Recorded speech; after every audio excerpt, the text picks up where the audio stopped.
Hi, everybody. It is Father Kathy Kaimana, your free range priest, and this is your Monday morning 2 minutes of good news.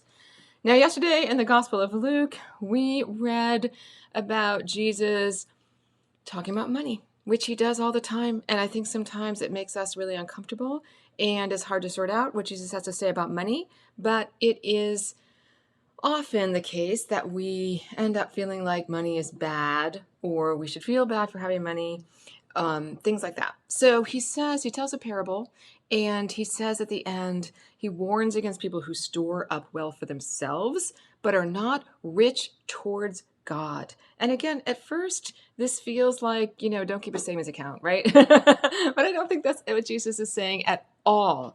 And I also think this is the good news that it's not, I don't think, that Jesus wants us all to be poor. That would not be good news. I do think Jesus wants us to remember the poor and care for the poor. I also think that what Jesus is saying is basically that we're not asking for too much when we ask for wealth or security, is that we're asking for too little. It's again that the riches of God are so much greater than any kind of wealth that we could amass. In the parable, he says in the Gospel of Luke, this very night your life is being demanded of you.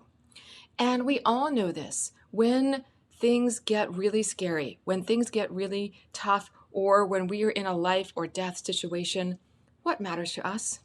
The only thing that matters is love. The only thing that matters is taking care of one another. The only thing that matters is life. This, I think, is what Jesus is trying to say. Remember that it's love's riches that matter the most, that have the most value for us. Super good news, my friends. Carry it with you. Blessings.